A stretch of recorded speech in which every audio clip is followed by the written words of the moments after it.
Welcome to Suman TV Kannada. ನಮಸ್ಕಾರ ವೀಕ್ಷಕರೇ.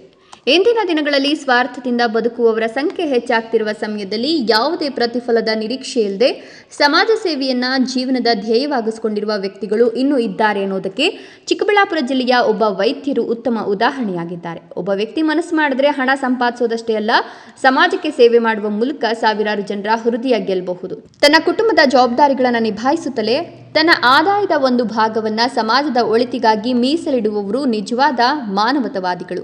ಅಂತಹ ವ್ಯಕ್ತಿಗಳಲ್ಲಿ ಚಿಕ್ಕಬಳ್ಳಾಪುರ ಜಿಲ್ಲೆಯ ಡಾಕ್ಟರ್ ಮಧುಕರ್ ಮಾನಸ ಆಸ್ಪತ್ರೆ ಮತ್ತು ಮಾನಸ ವೃದ್ಧಾಶ್ರಮದ ಸಂಸ್ಥಾಪಕರು ಪ್ರಮುಖರಾಗಿದ್ದಾರೆ. ಈಗಾಗಲೇ ಚಿಕ್ಕಬಳ್ಳಾಪುರ ಜಿಲ್ಲಾಸ್ಪತ್ರೆ ಹಾಗೂ ತಾಯಿ ಮಕ್ಕಳ ಆಸ್ಪತ್ರೆ ಎದುರು ಪ್ರತಿದಿನ ಅನ್ನದಾನ ನಡೆಸುತ್ತಿರುವ ಡಾಕ್ಟರ್ ಮಧುಕರ್ ಅವರು ಇದೀಗ ತಮ್ಮ ಸೇವೆಯನ್ನ ಇನ್ನಷ್ಟು ವಿಸ್ತರಿಸಿದ್ದಾರೆ. ನೂತನವಾಗಿ ನಿರ್ಮಾಣಗೊಂಡಿರುವ ಮಂಚೇನಹಳ್ಳಿ ತಾಲೂಕು ಬಸ್ ನಿಲ್ದಾಣದಲ್ಲಿ ಎಂದಿನಿಂದ ಪ್ರತಿದಿನ ಮಧ್ಯಾಹ್ನ 12 ಗಂಟೆಯಿಂದ 1 ಗಂಟೆವರೆಗೂ ಉಚಿತ ಅನ್ನದಾನ ಮಾಡುವ ಮಹತ್ವದ ನಿರ್ಧಾರವನ್ನು ಕೈಗೊಂಡಿದ್ದಾರೆ. ಪ್ರತಿದಿನ ಕೆಲಸಕ್ಕಾಗಿ, ಚಿಕಿತ್ಸೆಗಾಗಿ, ಪ್ರಯಾಣಕ್ಕಾಗಿ ಬರುವ ಅನೇಕ ಬಡವರು, ಕೂಲಿ ಕಾರ್ಮಿಕರು, ವೃದ್ಧರು ಹಾಗೂ ಪ್ರಯಾಣಿಕರಿಗೆ ಈ ಅನ್ನದಾನ ದೊಡ್ಡ ನೆರವಾಗಲಿದೆ. ಹಸಿದ ಹೊಟ್ಟೆಗೆ ಊಟ ನೀಡೋದಕ್ಕಿಂತ ದೊಡ್ಡ ದಾನ ಮತ್ತೊಂದಿಲ್ಲ ಅಂತ ಹಿರಿಯರು ಹೇಳ್ತಾರೆ. ಅದನ್ನೇ ತಮ್ಮ ಜೀವನದಲ್ಲಿ ಅಳವಡಿಸಿಕೊಂಡಿದ್ದಾರೆ ಡಾಕ್ಟರ್ ಮಧುಕರ್. ಈ ಕುರಿತು ಮಾಧ್ಯಮದವರೊಂದಿಗೆ ಮಾತನಾಡಿದ ಅವರು, ಇದು ಯಾವುದೇ ರಾಜಕೀಯ ಉದ್ದೇಶಕ್ಕಾಗಿ ಮಾಡ್ತಿರುವ ಕಾರ್ಯಕ್ರಮ ಅಲ್ಲ. ದೇವರು ನನಗೆ ಕೊಟ್ಟಿರೋದ್ರಲ್ಲಿ ಸ್ವಲ್ಪ ಭಾಗವನ್ನ ಸಮಾಜಕ್ಕೆ ಹಿಂತಿರುಗಿಸುತ್ತಿದ್ದೇನೆ. ಜನರಿಗೆ ಸೇವೆ ಮಾಡೋದೇ ನನಗೆ ಮನಃಶಾಂತಿ ನೀಡುತ್ತದೆ. ನನ್ನ ಕೈಲಾದಷ್ಟು ಸೇವೆಯನ್ನು ಮುಂದುವರಿಸುತ್ತೇನೆ ಎಂದರು. ಅವರ ಈ ಮಾತುಗಳು ಸಮಾಜ ಸೇವೆಯ ಮೇಲಿನ ಅವರ ನಿಷ್ಠೆಯನ್ನು ತೋರಿಸುತ್ತದೆ. ಹೆಸರು, ಪ್ರಸಿದ್ಧಿ ಅಥವಾ ರಾಜಕೀಯ ಲಾಭಕ್ಕಾಗಿ ಅಲ್ಲ, ಮಾನವೀಯತೆಗಾಗಿ ಮಾಡುವ ಸೇವೆಯೇ ನಿಜವಾದ ಸೇವೆ ಎಂಬ ಸಂದೇಶವನ್ನು ಅವರು ನೀಡಿದ್ದಾರೆ. ಇವತ್ತು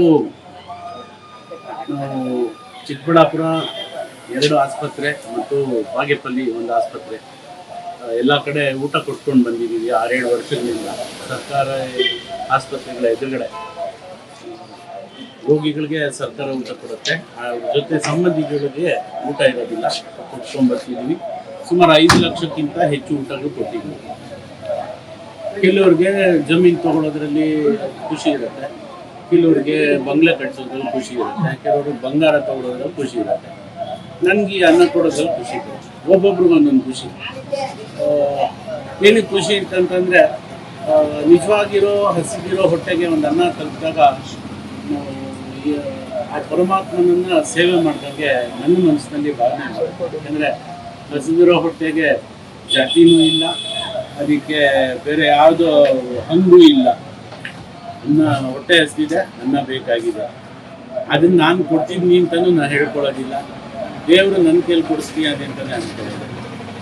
ತೃಪ್ತಿಯಾಗಿ ಊಟ ಮಾಡಿದಾಗ ಅವರು ಹರಿಸ್ತಾರಲ್ಲ, ಆ ಹರಕೆ ಯಾವುದೇ ಎಷ್ಟೇ ಕೋಟ್ಯಾಂತರ ರೂಪಾಯಿ ಆಸ್ತಿಗಿಂತ ಮಿಗಿಲು ಅನ್ನೋದು ನನ್ನ ಭಾವನೆ. ಹಾಗಾಗಿ ಇಲ್ಲಿವರೆಗೂ 5 ಲಕ್ಷ ಊಟಗಳು ಹೆಚ್ಚು ಕೊಟ್ಟಿರೋದ್ರಿಂದ ಇವಾಗ ಮಂಚನಹಳ್ಳಿಲೂ ಕೂಡ ಇದೇ ಥರ ನೀಡ್ ಇದೆ ಅಂತ ಎಲ್ಲರೂ ನನ್ನ ಫ್ರೆಂಡ್ಸ್ ಎಲ್ಲ ಹೇಳಿದ್ರಿಂದ ಇನ್ನೂ ಶುರು ಮಾಡೋಣ ಅಂತ ಹೇಳಿ ಮಂಚನಹಳ್ಳಿಲಿ ಶುರು ಮಾಡಿದ್ದೀವಿ. ಆಷಾಢ ಶುಕ್ರವಾರ ಅನ್ನದಾನ ಮಾಡೋದು ಒಳ್ಳೆಯದು ಅಂತಾರೆ. ಸೊ ಆಷಾಢದ ಶುಕ್ರವಾರ ಅನ್ನದಾನ ಶುರು ಮಾಡಿದ್ದೀವಿ. ಆದರೆ ನಮ್ಮದು ಒಂದೇ ದಿನಕ್ಕೆ ಸೀಮಿತ ಆಗಿರೋ ದಾನ. ಪ್ರತಿದಿನ ನಾವು ಊಟ ಕೊಡ್ತೀವಿ. ದಾನ ಅಂತಲೂ ಕರೆಯಲ್ಲ, ದಾನ ಅನ್ನೋದು ಕೂಡ ಅಹಂಕಾರ ಮಾತಾಡುತ್ತೆ. ನಮ್ಮ ಕೈಲಾದ ಸೇವೆ ನಾವು ಮಾಡ್ತೀವಿ ಅಂತ ನಾವು ಹೇಳ್ಬೋದು. ಬಹಳ ಖುಷಿ ಆಗುತ್ತೆ. ಪ್ರತಿದಿನ ಎಷ್ಟು ಜನ ಊಟ ಆಗ್ತೀವಿ? ಅಲ್ಲೆಲ್ಲ ಚಿಕ್ಕಬಳ್ಳಾಪುರದಲ್ಲಿ ಸುಮಾರು 250-350 ಜನ ಊಟ ಮಾಡ್ತಾರೆ. ಬಾಗೇಪಲ್ಲಿಲಿ ಒಂದು 200 ಜನ ಮಾಡ್ತಾರೆ. ಇಲ್ಲಿ ಇವತ್ತು 350 ಪ್ಲೇಟ್ಸು ಖಾಲಿ ಆಗಿದೆ. ಅರ್ಧ ಗಂಟೆಯಲ್ಲಿ ಒಂದು 20 kg ಅಷ್ಟು ಅಕ್ಕಿ ಮತ್ತು ಒಂದು 5 kg ಅಷ್ಟು ಕೇಸರಿ ಬಾತ್ ಮಾಡ್ಕೊಂಡು 350 ಜನ. ಇದು ಏನೂ ಪ್ರಚಾರ ಇಲ್ಲ, ಯಾರಿಗೂ ಏನು ಹೇಳಿಲ್ಲ. ಇಲ್ಲಿ ಬಂದು ರ್ಯಾಂಡಮ್ ಆಗಿ ಊಟ ಕೊಡೋಕ್ಕೆ ಸ್ಟಾರ್ಟ್ ಮಾಡಿದ್ದಾರೆ. ಮಿನಿಮಮ್ ಒಂದು 200-250 ಜನ ಅಂತೂ ಡೈಲಿ ಊಟ ಮಾಡಿ. ಇನ್ನು ಮುಂದೆ ಪ್ರತಿದಿನ ಕೊಡ್ತೀರಾ? ಇಲ್ಲ, ಪ್ರತಿದಿನ. ಮತ್ತೆ ನೀವು ಒಬ್ಬರೇ ಮಾಡಿದ್ರೆ ಬೇರೆ ಯಾರನ್ನ ಇದ್ರೆ ಸಾಥ್ ಕೊಡ್ತಾರೆ? ಇಲ್ಲ, ನಮ್ಮ ಟೀಮ್ ಇದೆ. ನಮ್ಮ ಆಸ್ಪತ್ರೆ ಮಂಜುನಾಥ್ ಅವರಿದ್ದಾರೆ, ನಮ್ಮ ಹುಡುಗ ಕ್ರಾಂತಿ ಇದ್ದಾನೆ, ಎಲ್ಲ ಸಮರ್ಥವಾಗಿ ಇದ್ದಾರೆ. ಲೋಕಲ್ ಲೀಡರ್ಸು ಎಲ್ಲ ಜೊತೆಗೆ ನಿಂತಿದ್ದಾರೆ. ಜೊತೆಗೆ ಇಲ್ಲಿ ನಮ್ಮದೊಂದು ಆಸ್ಪತ್ರೆ ಇದೆ, ಅಲ್ಲಿನ ಸಿಬ್ಬಂದಿ ಕೂಡ. ಆಮೇಲೆ ನಮಗೆ ಇವರು ಆಸ್ಪತ್ರೆಯಲ್ಲಿ ನಿಂತ್ಕೊಂಡಿದ್ದಾರೆ, ಅವರು ಮುಂದೆ ಬಂದು ನಾನು ಮಾಡ್ಕೊಡ್ತೀನಿ ಸರ್ ಅಂತಿದ್ದಾರೆ. ಇವರೆಲ್ಲ ಭರವಸೆ ನೀಡಿರೋದಕ್ಕೆ ನಾನು ಇದ್ದೀನಿ. ರಾಜಕೀಯ ಅಂದರೆ ನೀವು 2028ವರೆಗೂ ಕಾದು ನೋಡಬೇಕು. ಆದರೆ ನಾನು 2 ವರ್ಷದಿಂದ ಕೊಡ್ತಾ ಇದ್ದೀನಿ. ನಾನು ಊಟ ಆಶ್ರಮ 13 ವರ್ಷದಿಂದ ನಡೆಸ್ತಿದ್ದೆ. ಸೊ 2-3 ಎಲೆಕ್ಷನ್ ಬಂದು ಹೋಗಿದೆ ನಾನು ಶುರು ಮಾಡೋದ್ಮೇಲೆ, ಯಾವುದಕ್ಕೂ ನಿಂತಿಲ್ಲ. ಸೊ ಮುಂದೆನೂ ನಿಲ್ಲೋದಿಲ್ಲ. ಈಗ ನಮ್ಗೆ ಸಿಲಿಂಡರ್ಗಳೆಲ್ಲ ಸಿಗ್ತೈತೆ ಸರ್ ಕರೆಕ್ಟಾಗಿ? ಸಿಲಿಂಡರ್ಗಳು ಕಷ್ಟ ಖಂಡಿತ ಆಗಿದೆ. ಮತ್ತೆ ಹೆಂಗೆ ಅರೇಂಜ್ ಮಾಡ್ತಿದ್ದೀರಾ? ಅದೇ ಮನಸ್ಸಿದ್ದಲ್ಲಿ ಮಾರ್ಗ ಅಂತ ಒಂದು ಒಳ್ಳೆ ಕಾರ್ಯ ಮಾಡ್ಬೇಕಾದ್ರೆ ದೇವರು ದಾರಿ ತೋರಿಸ್ತಾನೆ. ಸೊ ಸದ್ಯಕ್ಕೆ ಸೌದೆಗಳಲ್ಲಿ ಮಾಡೋ ಥರ ಇಲ್ಲಿ ಮಾಡ್ಕೊಂಡಿದ್ದೀವಿ. ನಡ್ಕೊಂಡು ಹೋಗುತ್ತೆ ಅನ್ನೋ ಒಂದು ವಿಶ್ವಾಸ ಇದೆ. ಮತ್ತು ಸರ್ಕಾರದಿಂದ ಏನೋ ಪ್ರೋತ್ಸಾಹ ಇದೆಯಾ ಈ ಥರ ಮಾಡೋದ್ರಿಂದ? ಸರ್ಕಾರದ್ದು ಏನು ತಕರಾರಿಲ್ಲ. ಅವ್ರಿಗೂ ನಾವು ಈ ಥರ ಮಾಡ್ತಿರೋದ್ರಿಂದ ಸ್ವಲ್ಪ ಅಕ್ಕಿ ಎಲ್ಲ ದಾನ ಕೊಡಿ ಅಂತ ನಾವು ಕೋರಿಕೆ ಇಟ್ಟಿದ್ದೀವಿ. ಅದನ್ನ ಮನ್ನಿಸಿದ್ರೆ ತುಂಬ ಸರ್, ಇಲ್ಲಿ ನಾವು ಹೋಟ್ಲಲ್ಲಿ ಅವ್ರು ಏನಾದ್ರು ಗಲಾಟೆ ಮಾಡಿದ್ರ ಸರ್ ನಿಮ್ಗೆ ಈ ತರ ಅನ್ನ ಊಟ ಕೊಡಬಾರದು, ನಮ್ಗೆ ತೊಂದರೆ ಆಗುತ್ತೆ ಅಂತ?